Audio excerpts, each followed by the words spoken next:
So did your dad kind of explain everything to you? He said something about shooting up a school. Did you say something about school shooting? Never. I just told him, I don't know what. Maybe they misheard somebody else. I would never say I would threaten up to shoot school. You never ever said. No, I swear. Do you use Discord? Discord? Yes, sir. I used to. I don't have it. When's the last time you used it? Like a few months ago. Really? Was it at Traditions or was it here? No, it was at Traditions because in that Discord account that I had deleted it before you moved here. Yeah, because I think it got it had been password pulled or something. Like I had clicked on a link and somebody had. Have you heard anybody on Discord when you were using it say something like that? Do you remember? Like at that time? Yeah. I don't think so. I don't think I ever had anybody that. Never. And I mean, I'm not trying to get anybody hemmed up, but like this is some serious stuff. Yeah, I know. Oh, he knows how serious it is. Trust me. Because I'd hate to. You know, my boss was even like, I don't know how old this information is, and if you want to wait till Monday to follow up. And I was like, nah, I'd rather do it now because. So would we. Because God forbid something happened and I didn't do my job, I'd feel pretty bad about that. So I just want to make sure you understand that if something like that happens or you hear something like that, report it. Yeah. Tell your dad, tell teacher. Like I told him, I would promise I would never say something like So you haven't used Discord in a few months, Oh, no, and you're saying you didn't say anything like that. No, the only thing I have is TikTok, but I just go around there and watch videos. Okay. The investigation continues into the Georgia high school shooting. We are learning more about the suspected shooter's family and his past. Our team is standing by with the very latest. Jeff Harris joining us with how to tell if a young person is merely troubled or a legitimate threat to their community.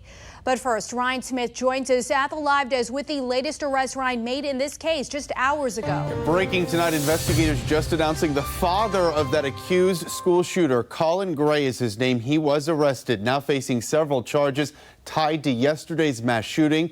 They include 4 counts of involuntary manslaughter and 2 counts of second-degree murder. Authorities now saying he purchased the AR-15 style weapon used in the killings as a Christmas present for his son. Less than 2 hours ago tonight, we received audio of when he was questioned by deputies last year about previous online threats. Take a listen. Do you have weapons in the house? I do. Are they accessible to him? They are. I mean, there's nothing loaded, but they are down. Okay. We do a lot of shooting. We do a lot of deer hunting. He shot his first deer this year. Yeah. Okay. So like I'm pretty much in shock, to be honest with you. Well, I'm a little pissed off, to be even really honest with you, if that is what was said. Investigators searched the family's home today, finding several documents. Now they believe the 14-year-old wrote referencing past school shootings. We're also told tonight Colt Gray, that suspect, had only been enrolled in that school district for about 2 weeks prior to the tragedy. Just hours from now, the alleged shooter expected to make his first court appearance at the county courthouse tomorrow. Well, he will be tried as an adult. For now, he's staying at a juvenile detention center. As of this hour tonight, still no clear motive.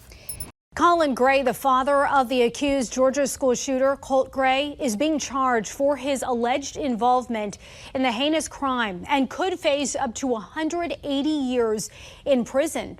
This echoing a similar situation where the parents of Michigan school shooter Ethan Crumbley were sentenced to 10 to 15 years in prison for their role in the shooting that killed 4 students.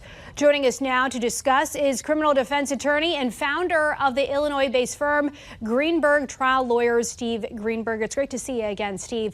So details of this case, they're limited, but do you agree with the charges being brought against Colt Gray? What ultimately do prosecutors have to prove?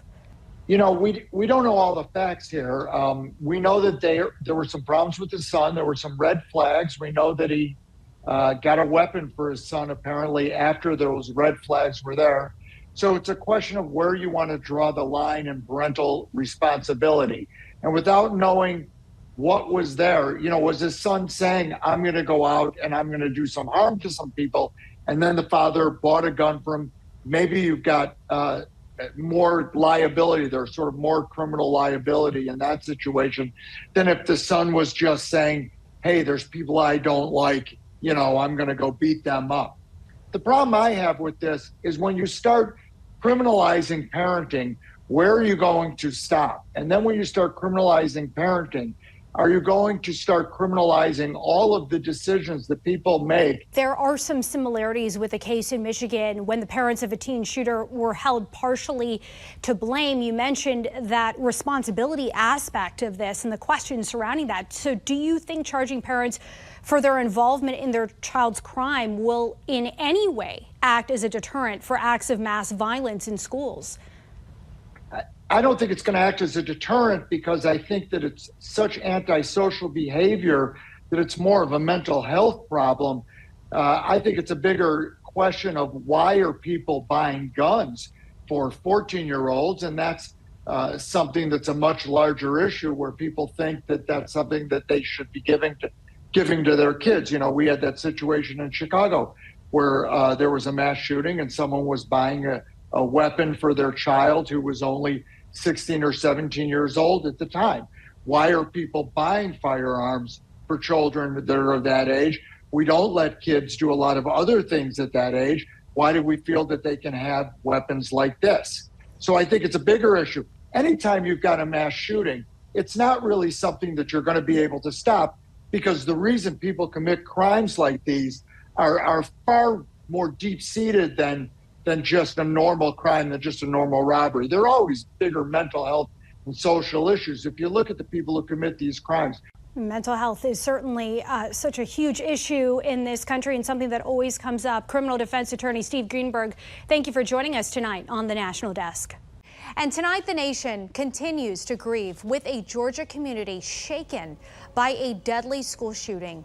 Ryan Smith is at the live desk with how the district, Ryan, is coping with the unspeakable tragedy. Yes, certainly a tough day they will never forget. There will be no Friday night lights at Appalachia High School in Winder, Georgia this week. Their football game now canceled as that community mourns the 4 lives taken during Wednesday's deadly shooting there.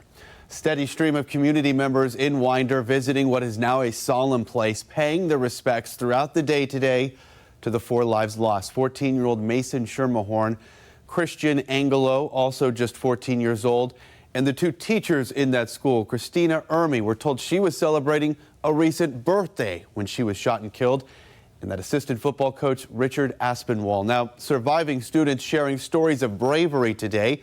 Coach Aspinwall on the ground, shot by the classroom doorway, we are told. He tried to actually crawl back to his students in what they are calling a final effort to protect them. And tonight we're learning about the 2 school resource officers on campus who helped take down the accused shooter and take him into custody. They are Tanner Good and Brandon King. You see their pictures on your screen here. Both officers there have extensive backgrounds in school threat training. They have nearly 2,000 hours of law enforcement training combined, county and state law enforcement praising their swift actions on that high school campus.